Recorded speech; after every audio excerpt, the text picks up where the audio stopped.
Olá, sejam todos bem-vindos ao nosso curso de hipnose ericksoniana. Preciso dizer para você que vai ser um curso bem interessante, porém um curso bem técnico. Então nós precisamos entender todo a história do Erickson, o quanto ele contribuiu para a hipnose moderna, como a gente chama hoje. Então vai ser um curso, talvez nos primeiros momentos, bem chatinho, como eu digo, né? Mas faz parte, a gente precisa entender a fórmula. Nós vamos entender principalmente que a hipnose ericksoniana é muito mais do que você decorar alguns roteiros, você repetir metáforas prontas. Isso aí pode funcionar para algumas pessoas e para outras não. Nós vamos entender qual a fórmula, como Erickson fazia o que ele fazia, até sem saber como ele fazia, era a forma dele trabalhar. Então ele foi modelado, a gente vai entender isso, e conseguimos entender os padrões de linguagem dele. Hoje a gente consegue replicar isso de uma forma muito assertiva. Independente da linha terapêutica que você utilize, se você trabalha com hipnose clássica, trabalha com regressão, qualquer processo terapêutico, pessoas que vieram buscar aqui para a comunicação mesmo, vai acrescentar muito. Porque basta você imaginar que nós somos o único mamífero que comunica a linguagem na Terra. Você aprende praticamente tudo pela linguagem, você aprende pelo que você ouve, você foi alfabetizado por causa da linguagem. E a gente poderia dizer que a grande genialidade do Erickson foi entender a individualidade de cada um. Se a gente pegar aqui na sala mesmo, tem pessoas de diversas regiões. E você vê que o padrão de linguagem já muda completamente. Eu sou do Rio Grande do Sul, e lá tem regiões que, por causa da colonização, tipo, de um raio de 50 quilômetros, 100 quilômetros, parece que você está falando outro idioma. Porque mistura a cultura italiana, a cultura alemã.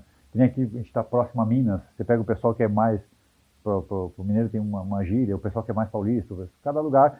Então, o Erickson entendeu que era preciso comunicar a linguagem de acordo com o que você entende. Então, às vezes, o terapeuta ele aprende de uma forma engessada, de uma forma pronta, e ele tem um roteirinho pronto que ele vai ler, que talvez não faça sentido para todas as pessoas. Dependendo do padrão de comunicação dessa pessoa, ele não vai entender. Só que para a gente entender a diferença da hipnose ericksoniana para a hipnose clássica, nós precisamos fazer uma introdução de tudo para todos, é como se fosse um grande quebra-cabeça. Algumas pessoas já têm bastante conhecimento de hipnose, outras pessoas estão dando o seu primeiro passo hoje. Então a gente faz de uma forma universal. Tá? A gente vai ter algumas dinâmicas aqui na sala. A qualquer momento, se você quiser fazer uma pergunta, você pode levantar a mão, vai acrescentar bastante.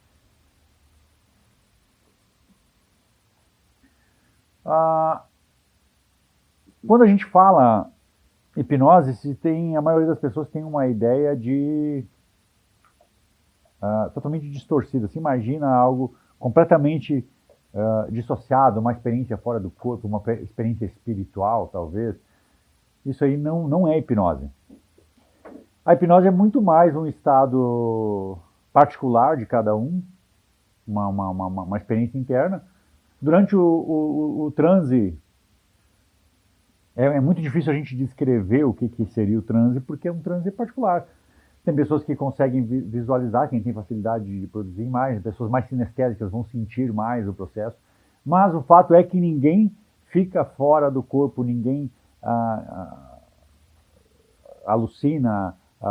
As pessoas imaginam que senta na cadeira do terapeuta, a gente vai dar um comando para você dormir e eu vou fazer o que você precisa fazer. Não é isso. Um terapeuta, um hipnoterapeuta, ele vai trazer possibilidades para você, vai trazer opções que estão dentro de você. Porque se a gente pensar, se você me traz uma demanda, um problema, talvez a minha solução não seja congruente com os seus valores, não seja congruente com o que você quer.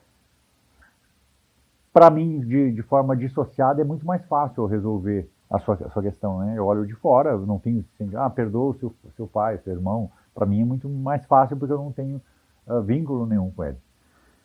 Então, quando se fala sobre hipnose, uma definição que eu sempre gosto de falar é que a hipnose é um estado alterado de consciência, porque você está consciente.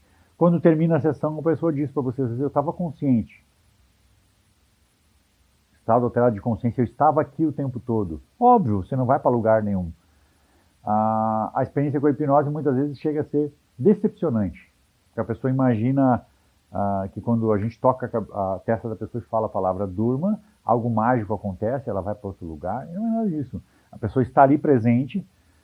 Ah, uma analogia boa de se usar também para o seu paciente é que você está com o Waze na mão, você está com o GPS, e você diz, ó, entra à esquerda, eu sei o caminho, mas você entra se você quer, se você não quiser, você não entra.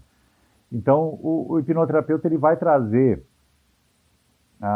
você para um estado de consciência para que você tenha as soluções. Quando a gente fala sobre níveis de transe, vamos ver aqui a hipnose para quê? Para que hipnose, né?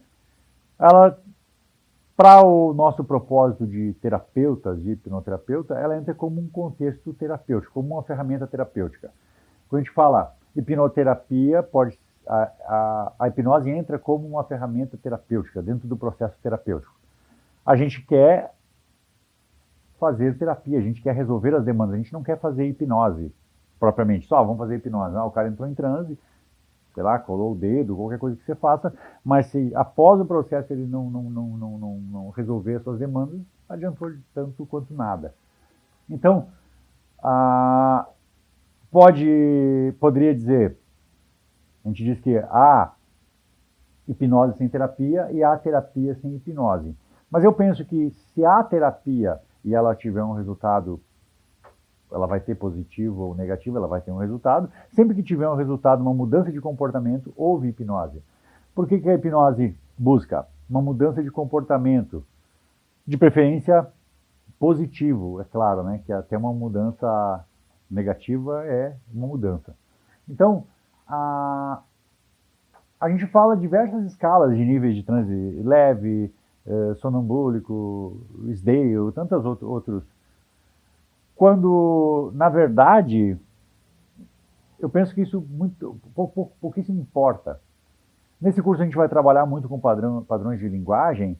Às vezes você pode fazer o processo terapêutico de olho aberto, conversando, e eu já tive resultados e tenho resultados incríveis apenas com essa conversa. Às vezes a pessoa, ela conversar, ela contar o problema, é um processo terapêutico. Então não necessariamente você precisa induzir o sujeito a um transe extremamente profundo. Muitas vezes o hipnoterapeuta, quando ele está iniciando, a preocupação dele é toda sobre o nível de transe. E eu poderia dizer para você que isso é o de menos. Se você coloca ele em um coma hipnótico e se você não souber resolver a demanda, se você não souber dar a sugestão certa, adiantou tanto quanto nada, foi prejudicial.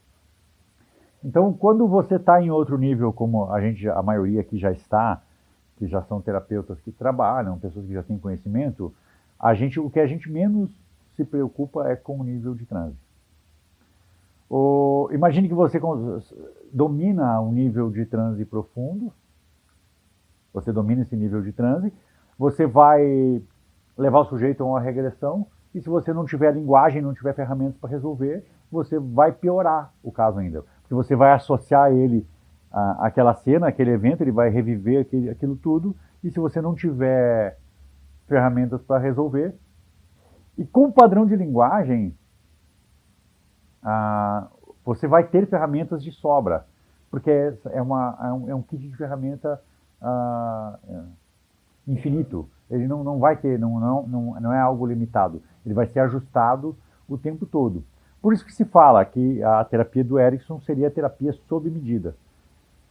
Erickson tinha a genialidade de receber aquela demanda, analisar, embrulhar para presente e devolver aquilo em forma de terapia.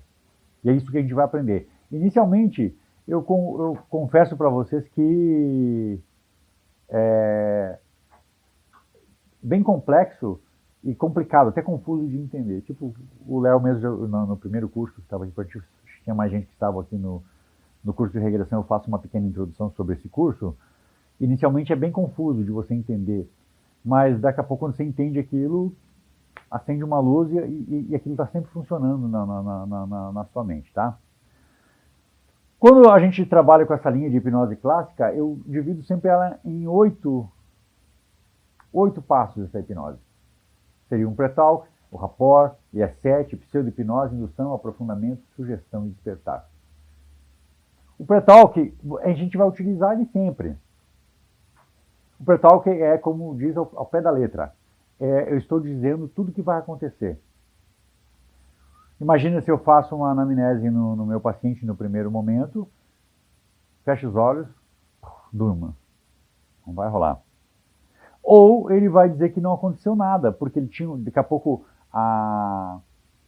toda experiência é subjetiva, e quando não há uma experiência, a subjetividade é maior ainda, porque ele vai associar com o que ele já viu, com algum culto religioso, o que ele viu, a pessoa comer cebola na TV. Então ele imagina que a hipnose vai ser muito maior do que realmente está acontecendo. Daqui a pouco você fez um transe legal, você levou ele na regressão, você ressignificou, fez o que deveria ser feito, e na cabeça dele aquilo não aconteceu nada. Por quê? Porque ele não sabia exatamente o que era hipnose. Então, no primeiro momento, você precisa explicar para a pessoa tudo o que vai acontecer. Nós vamos trabalhar junto o tempo todo. Eu sou apenas o mediador do seu processo. Eu vou conduzir. Você vai sentir o relaxamento no corpo. Você vai estar me ouvindo o tempo todo. Não há risco algum. Não é um domínio da mente. Você vai trazer todos esses argumentos para ele. Explicar o que é hipnose. E mesmo assim, ao terminar, você ainda pergunta para ele. Você entendeu o que realmente é? Bom dia, seja bem-vinda. No seu tempo, tá tranquilo. Você vai perguntar para ele se resta alguma dúvida. Restou alguma dúvida sobre o que é hipnose? Porque quando você faz esse pré-talk com maestria, com elegância, você reduz até a resistência. Porque você já pode colocar até comandos embutidos. Tipo, é muito simples. As pessoas geralmente chegam, começam a relaxar e começam a se sentir bem. Você já vai dando os passos do que vai acontecer. Porque ele pode ser extremamente decepcionante para a pessoa, né? Ela vem com uma super expectativa e é super normal. A pessoa vem, ela pesquisou você na internet, ela tem digamos, um transtorno de ansiedade ou de depressão por 10 anos, ela acredita que você em uma sessão vai resolver aquilo. Que a gente vai abrir, soldar ou descolar algumas plaquinhas ali, vai dar tudo certo. E não é isso. A ideia da terapia em si, hoje eu não gosto de usar o termo de hipnose, porque a gente não é hipnotista, nós somos terapeutas. Né? Quando você quer ser só hipnotista, é outra linha. Aqui a gente está vendo uma linha de hipnose para terapia, uma linha mais terapêutica. Então é super comum a pessoa vir buscar essa solução mágica, mas a gente precisa entender que o que é comportamento, ele precisa ser aprendido, um novo comportamento, né? Ele é ensinado e aprendido um comportamento. Então quando a pessoa tem aquele transtorno, digamos, se ela tem uma fobia social, por exemplo, medo de falar em público, que é uma das fobias mais comuns, ela tem esse medo de falar em público, ok, nós vamos resolver, talvez, a imagem que trouxe ela até nós, que gerou esse trauma, pode desarmar o gatilho fisiológico, porém, ela não falou em público ainda. Então, nós vamos precisar colocar ingrediente. Não existe eu sempre digo que não existe um não comportamento. Existe um comportamento de quem não falava em público e agora eu preciso instalar um comportamento de quem fala em público naturalmente. Então, como já diz, é o pé da letra. Nós vamos estudar muito sobre linguagem, então nós já precisamos entender como é o pé da letra. Se fala processo terapêutico.